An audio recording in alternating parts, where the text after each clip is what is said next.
número 5. Enquanto você procura o texto aí, eu quero louvar a Deus por mais essa rica oportunidade a qual o Senhor nos concede. É uma alegria poder estar ministrando a palavra do Senhor. Quero louvar a Deus pela vida do pastor André, homem de Deus, amigo, já de muito tempo, né, André? Uns 12 anos por aí, mais, né? Eita, agora André é um novo homem. Eu conheci o André, ele pesava 161 quilos, não é? Eu estou com 89, você me falou. Novo homem, Deus te dê saúde, viu? Parabéns pelo seu esforço, que Deus continue te abençoando. Você e toda a sua família, sua casa, amém? Em nome de Jesus, eu quero louvar a Deus também, pela vida da minha esposa, que está aqui me acompanhando nessa noite, a minha filha Antonella, que está ali. Deus abençoe a vida de vocês, em nome de Jesus, amém? Queridos, João capítulo de número 5, todos acharam? Amém. Glória a Deus. Eu quero ler alguns versículos que diz assim: depois disso havia uma festa entre os judeus, e Jesus subiu a Jerusalém. Ora, em Jerusalém, próximo à porta das ovelhas, um tanque chamado em hebreu Betesda, o qual tem 5 alpendres. Neste jazia grande multidão de enfermos, cegos, coxos e paralíticos, esperando o movimento das águas. Porquanto um anjo descia em certo tempo ao tanque e agitava a água, e o primeiro que ali descia, depois do movimento da água, sarava de qualquer enfermidade que tivesse. Estava ali um homem que havia 38 anos, se achava enfermo. E Jesus, vendo esse deitado, sabendo que estava nesse estado havia muito tempo, disse-lhes: queres ficar são? O enfermo respondeu: Senhor, não tem homem algum que, enquanto a água é agitada, me coloque no tanque, mas enquanto eu vou, desce outro antes de mim. Versículo 8: Jesus disse-lhes: levanta-te, toma a tua cama e anda. Aleluia. Glória a Deus. Levanta, toma a tua cama e anda. Pode se sentar nesta noite. Eu quero ser breve, mas eu quero ser objetivo. Eu quero poder transmitir nessa noite aquilo que o Senhor colocou no meu coração. Eu acredito que esta noite, noite de quinta-feira, uma campanha poderosíssima, campanha das portas abertas. Se eu fizer uma pergunta que eu acredito que todos vão levantar a mão e vão dizer assim: eu preciso, pastor Álvaro, de uma porta aberta na minha vida, seja ela em qualquer área, na área sentimental, na área financeira, na área da saúde, na área espiritual, ministerial. Eu particularmente, se eu pudesse escolher, eu ficaria com a área espiritual e com a área ministerial. Pastor, o senhor está sendo hipócrita. Não, irmãos, porque a gente sabe o que a gente carrega e o que a gente precisa. Aleluia. Eu estou precisando, na verdade, de um milagre, e esse milagre também pega outras áreas, mas no momento eu oro a Deus todos os dias. Eu falo: Deus, toma a minha vida espiritual nas suas mãos, porque se meu espírito estiver bem com Deus, já foi falado aqui, as demais coisas serão acrescentadas. O importante é estar bem com Deus, o importante é estar bem espiritualmente. Jesus, quando ele vem a essa terra, Jesus, quando ele começa a andar sobre essa terra, e olhando para Jesus, eu entendo, irmãos, que Jesus, ele começa a andar pela terra, e o objetivo de Jesus andar pela terra era pregar o seu reino, era levar a sua palavra, era levar o seu amor àqueles que estavam necessitados. Ele veio para buscar e salvar aquilo que se havia perdido. É bem verdade que Jesus veio, aleluia, para aqueles que muitas das vezes nós olhamos e rejeitamos. É bem verdade que Jesus veio, aleluia, para os rabiscos da terra. Jesus veio para aqueles, aleluia, que a sociedade olhava e desprezava. E muitas das vezes nós fazemos isso nos dias de hoje. Muitas das vezes a gente julga pela aparência, a gente julga pela roupa que veste, pelo carro que anda, pela condição que tem. Mas Jesus, ele é diferente da humanidade. Jesus, ele é diferente dos homens. Ele não olha para a aparência, ele não olha para o exterior, ele olha para o coração aquebrantado. Jesus, ele é maravilhoso, irmãos. Jesus, ele é tremendo. O texto que nós acabamos de ler é um texto profético. Nós olhamos para o texto de João capítulo 5 e começamos a observar que havia uma festa entre os judeus. Uns dizem que é a festa da Páscoa, outros dizem que é a festa, aleluia, de Pentecoste. Há quem diga também que é a festa, aleluia, dos tabernáculos. O texto não é claro em dizer que festa é. Eu fico com a Páscoa, aleluia. Pois bem, e Jesus vai a Jerusalém. Segundo o Deuteronômio, quando Moisés está escrevendo o Deuteronômio, nós vamos observar que Deus dá uma ordem, e todo homem de Israel, das circunvianças, dos países vizinhos, ou seja, todos os homens de Israel, durante 3 meses no ano, tinha que ir a Jerusalém. Para quê, pastor? Para celebrar, para oferecer sacrifício e para agradecer pela colheita. Pois bem, Jesus está em Jerusalém. E quando nós olhamos para os textos bíblicos, Mateus, Marcos, Lucas e João, nós vamos observar que o nosso mestre, o nosso Senhor Jesus, ele amava uma festa. Aleluia, todos nós amamos festa. A Bíblia diz que está acontecendo uma festa em Jerusalém.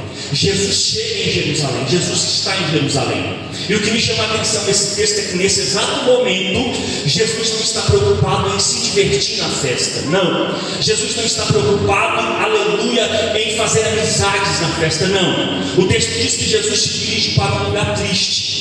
Jesus se dirige para um lugar onde poucas pessoas queriam mesmo até passar longe. Jesus se dirige para um lugar chamado Tanque de Betesda. Todos nós conhecemos o texto pregado por várias pessoas. Jesus se dirige ao Tanque de Betesda. O texto diz que esse Tanque de Betesda era um lugar triste, é verdade, um lugar onde só tinha coisa ruim, um lugar onde só tinha enfermidade, um lugar que se você chegasse lá agora, aleluia, evidentemente vivendo naquele tempo, você iria ver coxos, você iria ver paralíticos, você ia ver pessoas que não enxergavam, você ia ver pessoas que não ouviam, você ia ver pessoas com todos os tipos de moléstias, enfermidades, e Jesus está lá. E o que me chama a atenção é que quando Jesus chega em Jerusalém, Jesus decide ir para aquele lugar. Olha que maravilha, aqui Jesus está nos mostrando que para Ele tudo é possível. É bem verdade que segundo a tradição judaica, em certo tempo descia um anjo, agitava a água,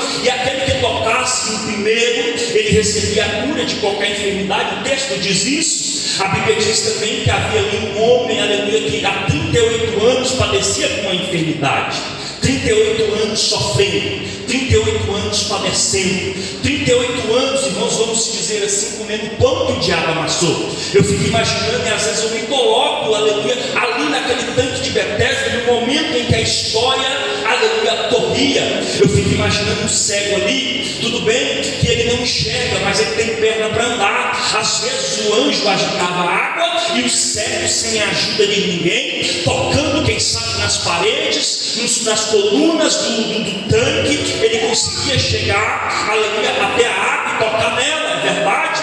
Quem sabe o surdo também, que para o surdo era mais fácil, porque ele enxergava, e ele tinha pernas para andar sozinho, ele ia até aquele tanque, ele tocava na água, quando o anjo descia e agitava, aleluia. Mas quando eu olho para esse homem, irmãos, aleluia, aquele homem é paralítico, ele é coxo. Aquele homem precisava de uma pessoa para lhe ajudar, para quem sabe colocar ele nos seus braços, nas suas costas, nos seus ombros e levar ele até aquele tanque. E ele aqui, é claro, ele diz: Senhor, não tem homem algum que quando a água é agitada me leve, mas sempre vai um antes de mim.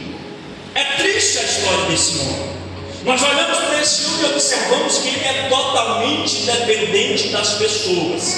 Nós olhamos para a história desse homem e observamos, se não fosse Jesus, a vida dele talvez não teria mudado. Assim é comigo e é com você. Nós fazemos campanhas, abrimos campanhas, fechamos campanhas, mas deixa eu dizer uma coisa para você nesta noite, aleluia, se não é Jesus na minha e na tua história, se não é Jesus na minha e na tua história, o milagre não acontece. Se não é Jesus dentro da minha casa, aleluia, o milagre lá não pode acontecer, pastor André, se não é Jesus para nos socorrer nas horas mais difíceis, nós não iríamos aguentar, não iríamos suportar. Sabe por quê? Porque Jesus, ele tem que ser, ele precisa ser o centro das nossas vidas. Aleluia. Aí Jesus chega no tanque de Betesda. Eu imagino Jesus andando sobre aquele tanque. Eu imagino Jesus observando os enfermos que ele estava. Eu imagino Jesus olhando para o rosto de cada um. E eu imagino Jesus tomado por uma tristeza. Porque o desejo do coração de Jesus é que ninguém padecesse de enfermidades. O desejo do coração de Jesus é que o diabo não afligisse a humanidade, mas por causa das consequências do pecado que a humanidade pratica, infelizmente, irmãos, as enfermidades, aleluia, as consequências elas chegam. Mas deixa eu dizer uma coisa para você, aleluia, Jesus, ele precisa ser, aleluia, o centro da nossa vida. Aleluia. Jesus, ele precisa estar conosco todos os dias da nossa existência. Nós precisamos chamar Jesus para estar conosco, convidar Jesus para acordar conosco, para passar o dia conosco, para dormir conosco, para virar a madrugada conosco, porque só assim, aleluia, nós conseguiríamos romper em fé. Aleluia. Aí Jesus chega naquele lugar. Jesus chega naquele lugar. Aquele paralítico está ali, irmãos, 38 anos padecendo. O que me chama a atenção no ministério de Jesus é que o ministério de Jesus é um ministério fantástico. É bem verdade que o ministério de Jesus ele dura praticamente 3 anos e meio. Jesus ele inicia seu ministério com 30 anos de idade. Quando nós olhamos para o texto, nós vamos ver algumas referências a respeito de Jesus quando ele ainda era jovem, um menino. Ele estava na porta do templo em Jerusalém ensinando aos doutores. Sua mãe Maria e seu pai José estão há 3 dias procurando ele. Quando o encontra, ele está na porta do templo pregando. Todos nós conhecemos aqui.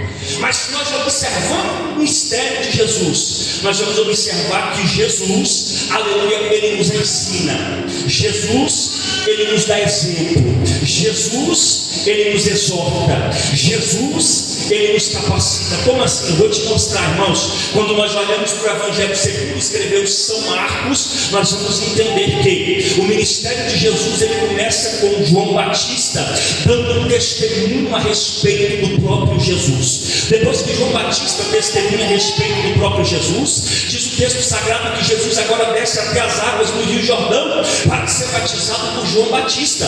Depois que ele é batizado nas águas do Jordão por Batista, diz o texto que agora o Espírito do Senhor conduz Jesus até o deserto para Jesus ser, aleluia, tentado por Satanás durante 40 dias e 40 noites. Jesus é tentado no deserto. Quando ele retorna no deserto, o texto diz que ele vai até a cidade de Cafarnaum. Ao chegar em Cafarnaum, a Bíblia diz que lá está um endemoniado em Cafarnaum. O que Jesus faz? Jesus liberta aquele endemoniado. Depois que ele liberta o endemoniado em Cafarnaum, agora ele se dirige até a casa de Simão Pedro. Ao entrar na casa de Simão Pedro, diz o texto agora que a sogra de Pedro está lá, jazendo em fé.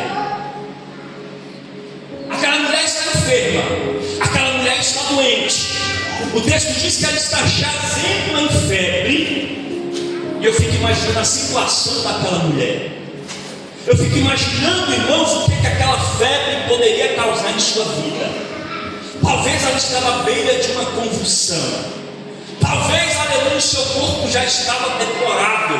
Só que Jesus chega e muda a história. Jesus chega e abre uma porta na vida dela. Jesus chega, aleluia, e com uma palavra ele cura aquela mulher. Olha só, Jesus tem uma palavra para mim, para a tua vida nesta noite. Eu não sei o que você está enfrentando, irmãos. Eu não sei como você chegou aqui nessa casa de oração, mas eu creio no Espírito do Senhor.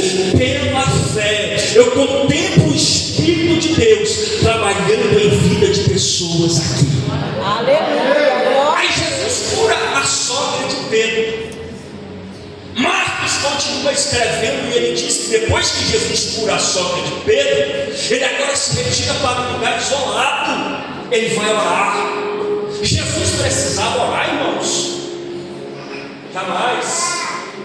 Mas ele ora para nos dar um exemplo, para dar o exemplo igreja, porque nós entendemos que uma igreja que não ora, ela não vê milagre.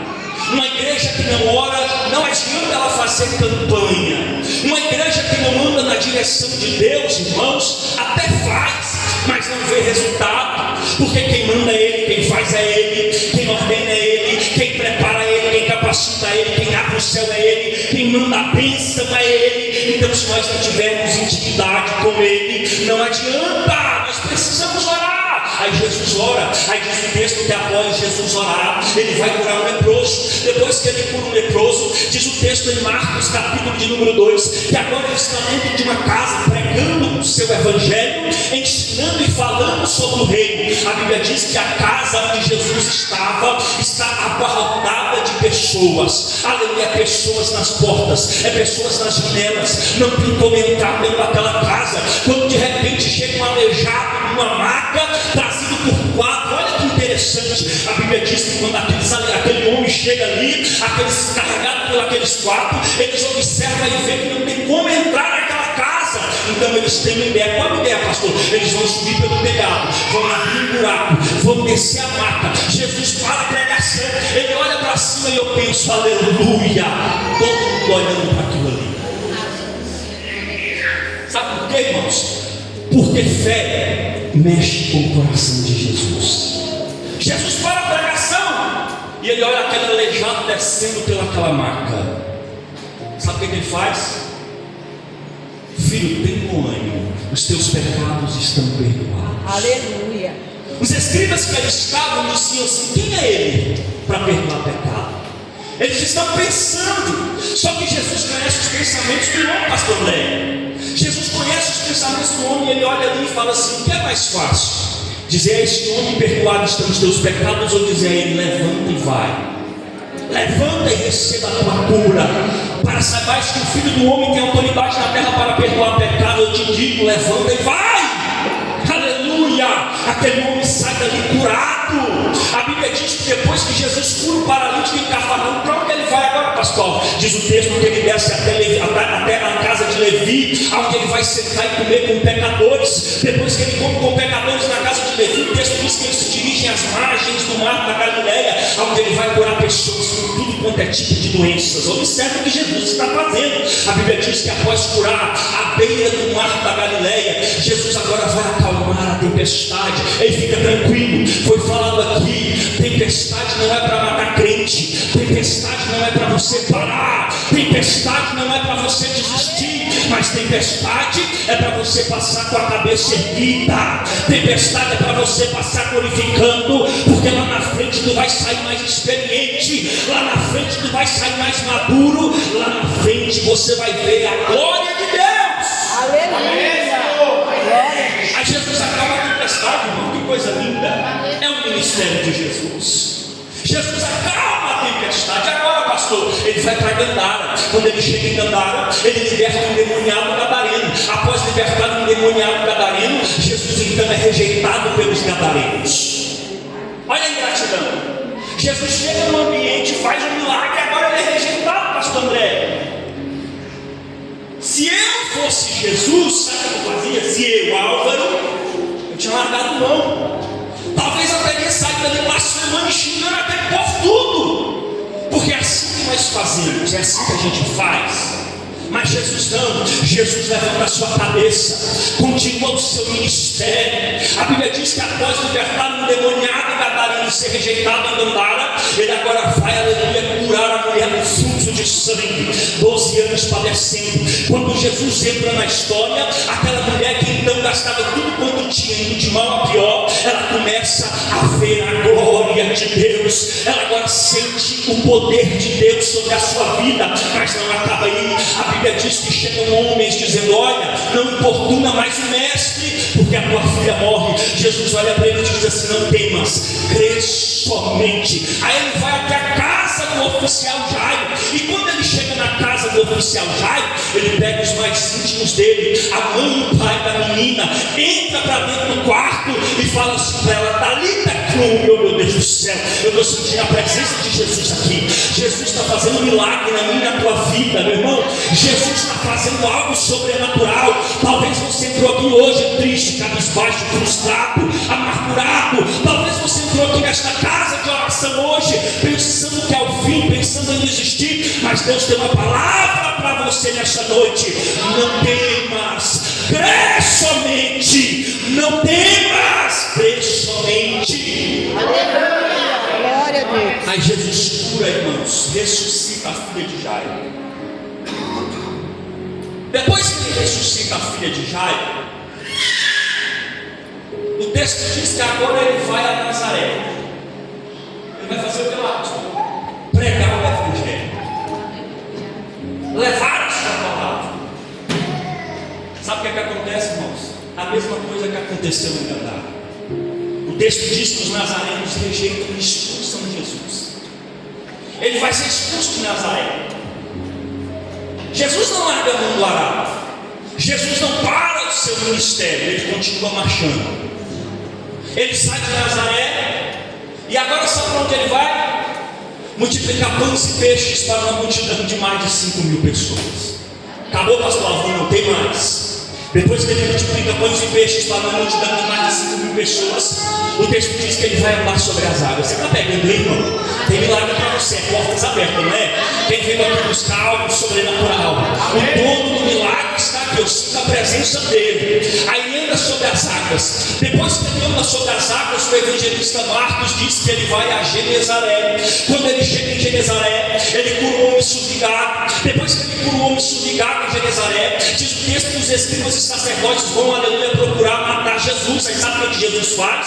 Diz o texto que ele, aleluia, pega Pedro, Tiago e João, sobe para o alto monte. E agora vai acontecer a famosa transfiguração de Jesus. Depois da transfiguração, o texto diz que Jesus vai ensinar agora sobre a tolerância e a caridade. Aí ele ensina sobre a tolerância e a caridade. Após ensinar sobre a tolerância e a caridade, Marcos vai dizer que Jesus agora, aleluia, vai atravessar o Jordão em Marcos capítulo 10, versículo 1. E após atravessar o Jordão, Jesus vai abençoar as crianças. Aleluia. Sabe o que eu aprendo aqui, irmão? Que o ministério de Jesus abraça todos e todas. Aleluia. O ministério de Jesus, irmãos, é para todos. Para quê, pastor? Para nós aprendermos com Ele. Para nós aprendermos e ser exemplos como Ele foi exemplo. Jesus, Ele foi um abençoador. E Ele quer que nós venhamos ser também um abençoador. Jesus, Ele foi um homem, aleluia, exemplar, que passou sobre a face dessa terra. Com o seu exemplo, com o seu testemunho. E melhor, um homem que não conheceu o pecado. Está entendendo? Segundo o apóstolo Paulo, ele é 100% homem e 100% Deus. Como homem, ele sofre, ele padece, ele chora, ele sente dor, ele fica triste, ele come, ele se emociona. Aleluia. E como Deus, Ele é onipresente, onipotente, onisciente. E se como Deus, Ele é onipresente, onipotente, onisciente, irmão, Ele está aqui neste momento. Ele é o dono da sabedoria. Aleluia, é Ele que te sustenta, é Ele que segura em tuas mãos, é Ele que te dá força, é Ele que te abraça, é Ele que te dá livramento, é Ele que abre as portas para a tua vida. Aleluia. Está entendendo, irmão? É Ele. É Ele. Jesus abençoa as crianças. Aí sabe o que ele faz agora? Ele vai à cidade de Jericó. Quando ele chega em Jericó, diz o texto sagrado que uma voz ecoa de longe. Era um senhor velhinho, humilhado. Pensa, nós conhecemos ele como Bartimeu. A voz dele estava ecoando assim: Jesus, filho de Davi, tem misericórdia de mim. Jesus, filho de Davi, tem misericórdia de mim. Jesus para. Olha só que bênção. Jesus parando para ouvir a voz de um homem velho, fedorento, pobre e sério. Está entendendo?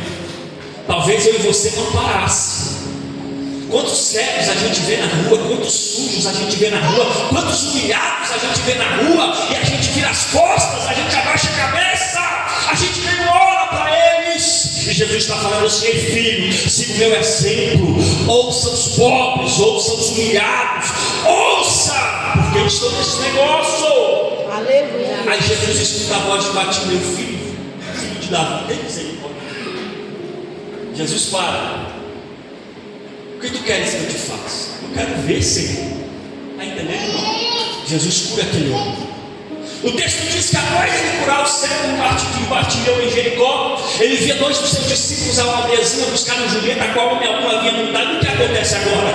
Vai acontecer o que nós conhecemos como entrada triunfal de Jesus em Jerusalém. Quando ele entra em Jerusalém, a primeira coisa que ele faz é purificar o templo. Depois de purificar o templo, o texto diz que Jesus vai censurar os escribas. Quando ele censura os escribas, os próprios escribas e sacerdotes vão procurar matar Jesus. Aí sabe o que acontece? Ele vai até Betânia. Quando ele chega em Betânia, ele vai para a casa de Simão leproso. Ele está sentado na casa de Simão leproso, quando de repente chega uma mulher com um vaso cheio de óleo, cheio de unguento, e vai derramar sobre a cabeça de Jesus. Jesus ele dá uma ungida em Betânia, e agora ele se dirige até o Getsemane. No Getsemane, aleluia, ele vai ser, aleluia, traído. Como assim? Pedro vai negar Jesus. Depois que Pedro nega Jesus, o texto diz que Jesus agora é levado até o Sinédrio para ser julgado. Ele é julgado no Sinédrio. Depois que ele é julgado no Sinédrio, diz o texto que agora ele é levado até Pilatos para ser julgado pelos romanos. Após ser julgado pelos romanos, Jesus é entregue aos soldados romanos.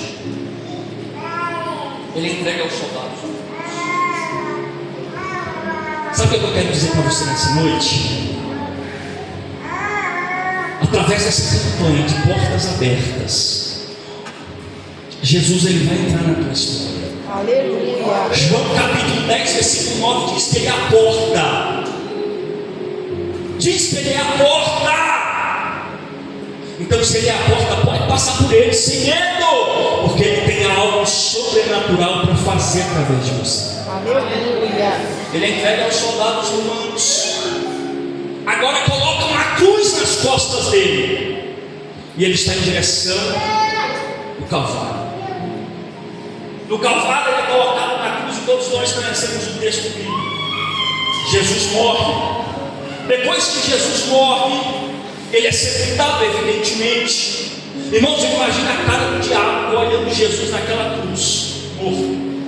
Depois que ele expira, eu fico observando Satanás olhando para Jesus e dizendo assim: eu sabia que eu ia te vencer, eu sabia que o meu propósito ia dar certo. Só que Jesus carregava uma promessa sobre si, qual? Gênesis 3:15, lembra que está escrito lá? E da semente da mulher, aleluia, nascerá um que pisará na cabeça de Satanás. É Jesus. Observe que passa períodos, passa milênios, passa aproximadamente 2.500 anos até Jesus. Aleluia! Imagina quantos o diabo matou. É homens de Deus, porque nós somos seres mortais. E vai chegar o dia da nossa morte. Mas deixa eu dizer uma coisa para você: Jesus como homem até morreu, mas o texto diz que ao terceiro dia, meu Deus, ao terceiro dia Jesus ressuscita entre os mortos. Para quê? Para dar vitória. Apocalipse capítulo 1 versículo 18 vai dizer: eis que fui morto e revivi, hoje vivo para todo sempre, e tenho as chaves da morte. Aleluia!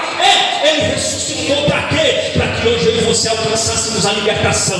Ele venceu a morte. Para quê, pastor? Para que hoje eu e você alcançássemos a vitória sobre o pecado. Ele venceu na cruz do Calvário. Sabe para quê? Para que hoje eu e você fôssemos alcançados pela graça. Então, meu querido, deixa eu dizer uma coisa: alegra o teu coração, porque melhor é a forma que vai acabar e não do jeito que começou. Aleluia. Melhor é a forma que vai acabar e não do jeito que começou. Pastor, a minha vida está uma bagunça, a minha vida está uma desordem.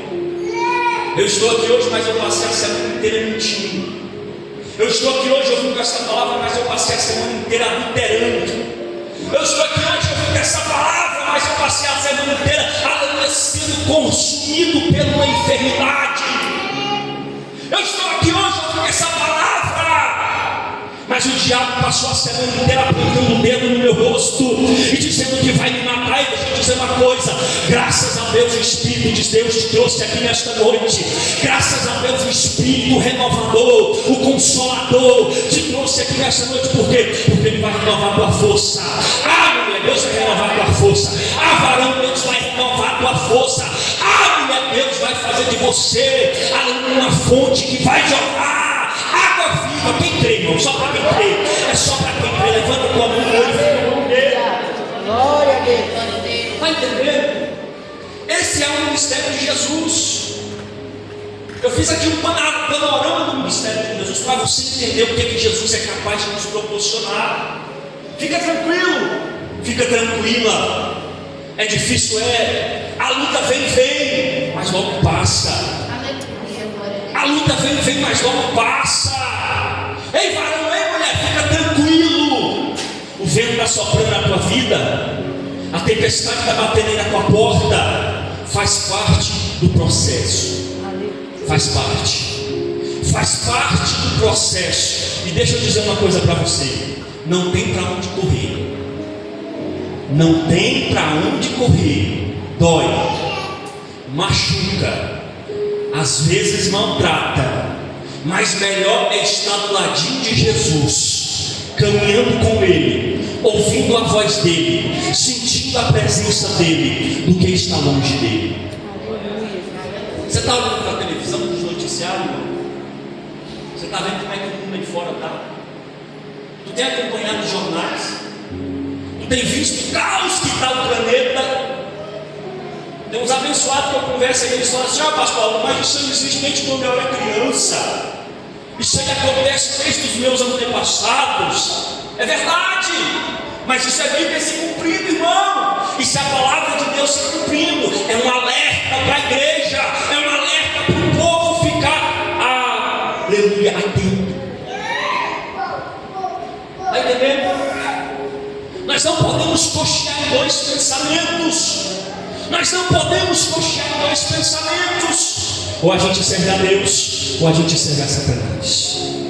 E deixa eu dizer uma coisa para você: vale a pena servir a Deus, vale a pena servir a Ele. Sabe por quê? Porque os ouvidos deles estão abertos para a oração de uma igreja que ainda sente a presença dele. O salmista, no capítulo 118, ele vai dizer, aleluia, no versículo de número 5: invoquei o Senhor na angústia, o Senhor me ouviu e me colocou em um lugar largo. Salmo 118, versículo de número 8: é melhor confiar no Senhor do que confiar em homens.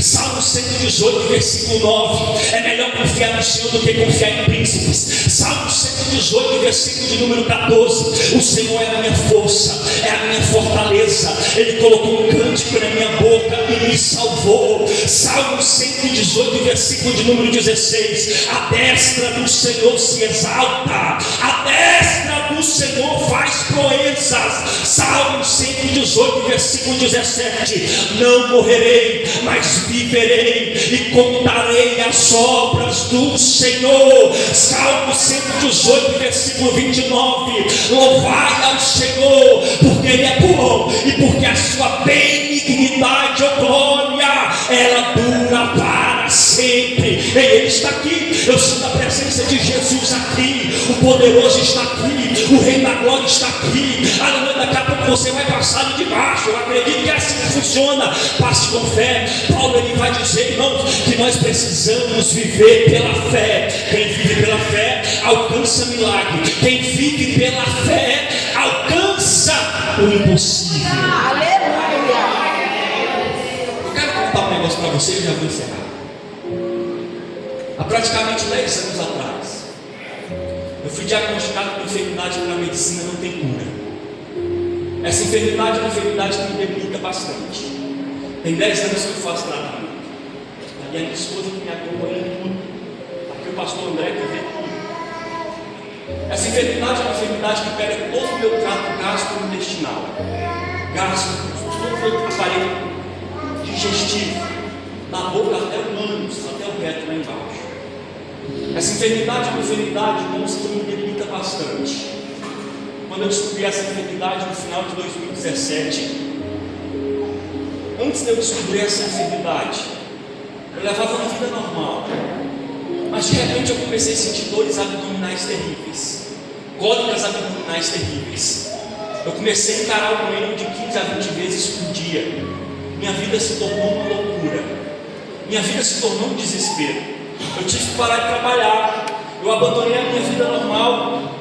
E agora eu comecei a viver mais dentro de um hospital do que em casa. Pastor, que doença é essa? É uma doença chamada doença de Crohn. Depois você dá uma olhada lá, não sei se você conhece, depois você dá uma olhada lá. Essa doença, irmãos, ela acaba comigo, eu vou ser bem real. É uma doença que faz com que eu sofra muito. É uma doença que me faz ir ao banheiro de 15 a 20 vezes todos os dias. E eu lembro que a minha esposa falava assim no começo: amor, vamos no hospital, antes de eu descobrir ela. Eu falava: não, isso aí foi alguma coisa que eu comi, daqui a pouco eu melhor correndo do hospital, pastor. E assim a gente faz com o homem. E aquilo ali me perdurou por cerca de 1 ano. Daqui 1 ano sentindo sintomas, sem querer ir ao médico. Até que um belo dia eu comecei a sangrar, não era litro de sangue. Eu falei: agora não tem para onde eu correr, agora eu preciso ir. Alguma coisa está séria aqui dentro. Aí eu vou conduzir e ninguém descobriu que eu tinha, irmãos. Fiz exame de tudo que você imaginou, eu fiz exames. A minha esposa descobre um proctologista ali no Valparaíso, Nossa Senhora Aparecida. Lá vai eu para o Valparaíso. Aí eu chego lá, eu entro no consultório, converso com o médico, explico toda a minha situação para ele. Ele olha para mim e fala assim: seu Alvo, tem alguém na sua família que já teve câncer? Eu sim, doutor, já perdi 2 tios com essa enfermidade. Então eu preciso que você faça uma colonoscopia hoje, agora. Eu preciso saber o que está acontecendo. Lá vai eu, irmãos. Na época, eu parei de trabalhar, sem dinheiro. Lá vai eu fazer a colonoscopia. E no hospital particular, os irmãos sabem que não é barato. Mas Deus, ele abriu a porta. Deus, ele abriu a porta, está abrindo a porta até hoje. Não me permite como, mas Deus está abrindo a porta, pastor. O que é isso que ele faz? Fiz as colonoscopias, fiz as biópsias, saiu o resultado. Ele falou: a notícia boa que eu tenho é que você não tem câncer. Só que a ruim é que seu intestino para a medicina não presta mais, ele está podre. Você vai ter que fazer tratamento o resto da sua vida. Você tem uma doença inflamatória intestinal. E essa doença ela é terrível. Ele foi bem aberto, irmãos. Ele foi bem, no português, bem rasgado. Ele foi me explicando ponto por ponto. Ele diz: olha, a doença é o Crohn e ela está no intestino, o seu intestino está todo inflamado. A primeira colonoscopia que eu fiz, irmãos, o intestino estava na cor dessa parede, branco, todo inflamado. Eu fiz uma colonoscopia em janeiro, está do mesmo jeito, já se passaram 10 anos. Durante esses 10 anos, pastor André, é sofrendo com dores, cólicas abdominais. E tem hora que eu olho para Jesus e falo assim: Jesus, eu prego cura, pessoas são curadas. Jesus, eu falo que o Senhor cura e cadê a minha cura? Você sabe o que Jesus me responde, irmãos? Nada. Ele faz escuta a voz de Deus. Eu me lembro que o médico, depois que ele me deu o relatório, ele falou assim: você tem condição de fazer o tratamento aqui? Eu falei: como é que funciona, doutor? Ele falou: é o seguinte, você fica internado aqui já 8 dias. Eu falei: como é que funciona? Ele falou: é R$1.500 a diária. Eu falei: tem como não, doutor? Ele: então corre para o SUS, porque se você não tratar essa doença, a chance de você ter um câncer coloretal é 20 vezes maior do que uma pessoa normal. Eu falei: meu Deus. Sabe a primeira coisa que eu lembrei? Eu não lembrei dos meus filhos, irmão. Porque eu pensei: agora eu vou morrer, eu tenho que pensar na minha família. Sabe que a primeira coisa que eu pensei? No meu ministério, nas promessas que Deus fez lá atrás. Eu falei: Deus, por que tanta promessa? O Senhor ia me levantar, meu ministério ia ser abençoado, que eu ia pregar, que eu ia viajar no exterior. Cadê, Senhor? Agora eu vou ficar padecendo com essa enfermidade aí, Jesus. Mas sabe o que Deus faz, irmãos? E eu ali, ó, saio daquele hospital. A minha mãe trabalha aqui no Santa Luzia tem 30 anos. Ela conhece um médico lá, o médico me orienta, me encaminha lá para o hospital de base, com amizade lá, e eu fui para lá. Isso em 2017. Chego no hospital de base e começo o tratamento. Tratamento duro, difícil, como se fosse uma quimioterapia. Todos os meses eu tinha que ir para lá de 3 a 4 vezes ao mês tomar pulsoterapia. É um remédio intravenoso, um remédio que a sua consequência dói. Dava 5 dias de dor de cabeça, enjoo, vômito e nada das dores melhorar. As cólicas elas não paravam, o sangramento não parava. Chegou um ponto que eu pensava: eu vou ficar doido. André, eu saía para ministrar. Às vezes eu não chegava na igreja, eu fazia as necessidades dentro do carro. Às vezes eu chegava na igreja, eu tinha que correr para o banheiro. Até a água que eu tomo, irmãos, parece que sai, passava direto. Meu Deus, tem misericórdia da minha vida. Só que com o passar desses 10 anos, eu fui aprendendo que a gente, irmãos, por melhor que seja, A gente, por melhor que nós sejamos, nós não valemos nada. Você pode ter dinheiro, você pode ter status, você pode ter fama, você pode ser o maior da tua cidade, você pode ter milhões na tua conta, mas quando a enfermidade chega, irmãos, se Deus não quiser te curar do jeito que tu quer, tu vai sofrer um pouquinho. O teu dinheiro não vai te trazer a tua cura. Eu comecei o tratamento naquele hospital, uma luta terrível. Chegou o dia de eu falar assim: Deus, eu não dou conta mais, não. Sofrendo, irmãos. E a minha esposa me acompanhou todo dia. Primeira vez que fui internado, 8 dias internado naquele hospital. 11º andar, estou terminando. 11º andar daquele hospital. Eu só podia comer cuscuz, tapioca e suco de caju. Parece que a comida desfazia lá embaixo. Até chegar onde eu estava, irmãos, a tapioca parecia uma madeira. O cuscuz chegava lá igual pedra, frio, André. Da rica estava lá. Meu Deus, não pode isso aqui, mas não, Senhor. Me tira daqui, pelo amor de Deus. Irmãos, todo furado, cheio de mangueira. Eles já estavam querendo pegar minha jugular porque eu não tinha mais veia. Eu tomava anticoagulante todos os dias, 2 vezes ao dia. Estava todo furado, os acessos nos meus braços, fraco. Só que dentro daquele quarto tinha um senhor chamado Gilson. Ele teve uma meningite. Ficou internado lá 6 dias. E por ele ficar somente em uma posição, apareceu uma escária no bumbum dele. Eu não tinha visto a gravidade da coisa, eu só fui ver no dia que Deus me tirou de lá. Quando os médicos chegavam lá todo dia, André, para fazer a raspagem, a limpeza. No último dia, quando ele virou de lado, eu olhei e dava para ver o osso da bacia dele. Aquela coisa terrível. Eu falei: meu Deus, o que é isso? Eu não aguento mais ficar aqui, Senhor. Aí Deus falou para mim, o Espírito Santo falou para mim: quer sair daqui? Prega para ele. Eu: como é que é, Senhor? Quer sair daqui? Prega para ele. Os meus filhos me ligavam por vídeo, irmãos, e quando eu parava de falar coisa, eu chorava. A Raquel não via, mas eu virava o rosto para a parede e chorava. Se fosse um pouquinho, mas eu chorava. Você me viu chorando lá, não? Mas eu chorava. Deus falou: quer sair daqui? Prega para ele. Eu me lembro que minha esposa pegou a esposa dele, desceu lá para baixo para tomar um café. Eu falei: agora. Peguei a minha bucazinha que eu levei, desci na maca, todo debilitado, irmãos, todo fraquinho. Eu sei que ele estava dormindo de lado, ele só vivia de lado. Aí eu cheguei no pé dele, toquei no pé dele e falei: seu Gilson. Ele levantou a cabeça e me olhou e falei assim: eu posso trazer uma palavra de Deus para o Senhor? Ele: pode, meu filho, pode. E ele não se mexia, porque ele só ficava de lado, ele precisava de ajuda para se mexer. E eu pegando no pé dele, irmãos, eu lembro que eu li um texto onde Jesus anda sobre as águas. Eu sei que da pregação a oração foi coisa rápida, coisa de 10 minutos. Deus preparou tudo, porque é assim que Deus faz quando Ele quer abençoar o servo dele. Aleluia! Eu comecei a pregar para aquele homem. Falei: seu Gilson, o senhor crê que se Jesus quiser entrar aqui nesse hospital agora e curar esse povo aqui tudinho, nós dois, nós ir embora, o senhor crê? Eu não creio, meu filho, eu creio.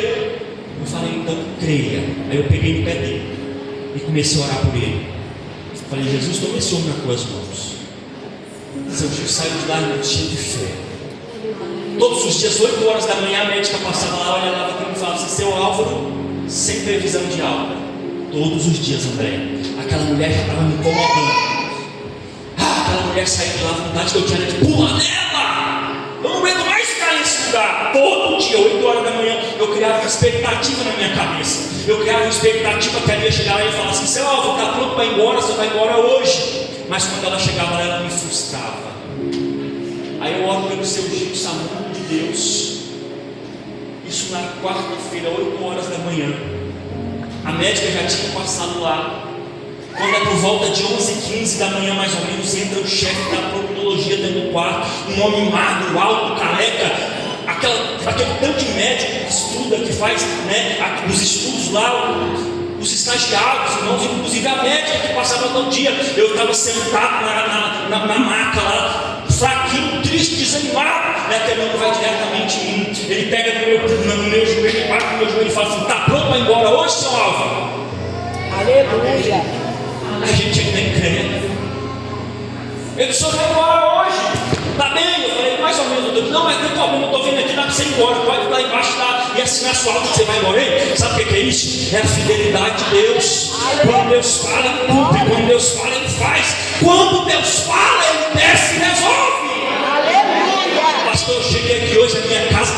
bagunça, os meus filhos estão na droga, o marido está na cachaça, o parente está preso, estão procurando matar ele. Confia em Deus. Você veio aqui nessa noite, e eu acredito pelo poder da fé, através desta campanha, Deus irá realizar um milagre na tua casa. E como é que o senhor está, pastor? Como fui curado?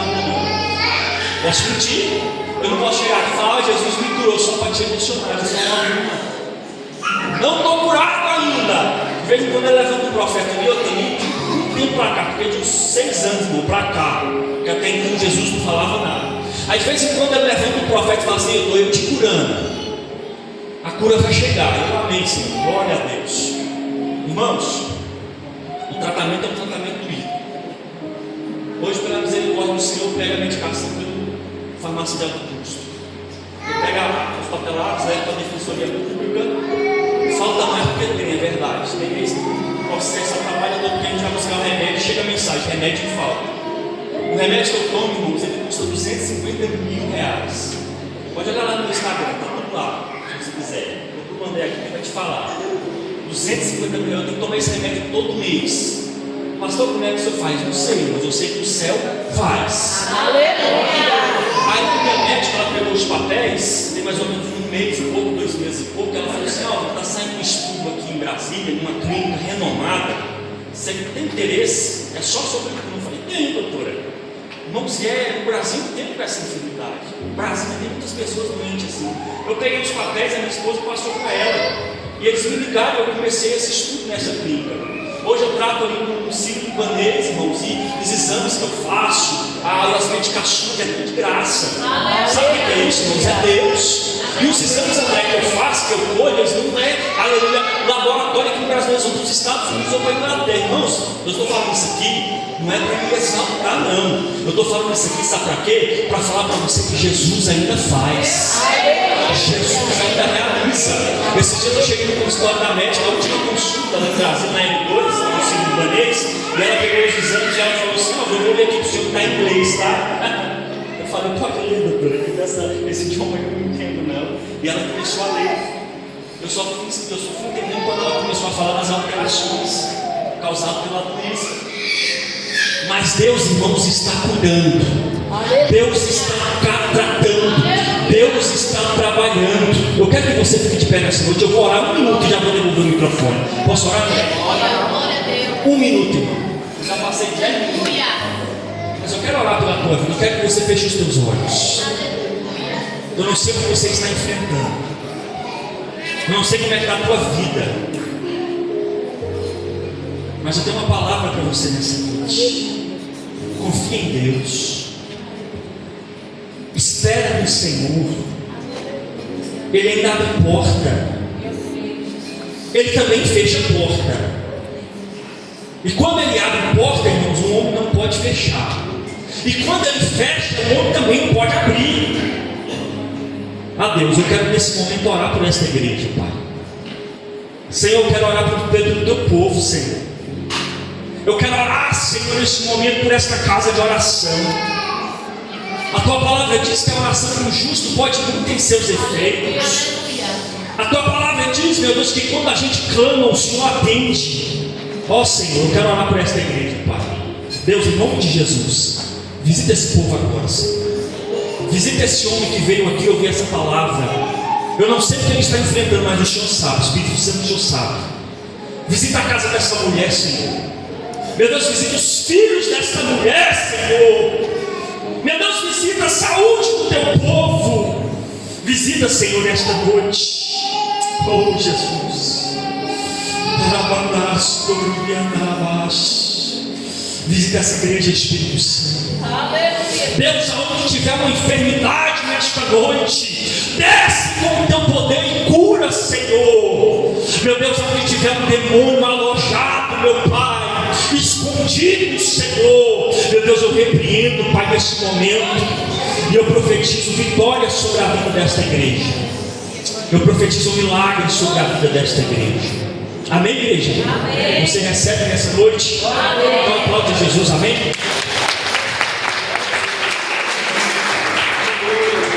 Deus abençoe.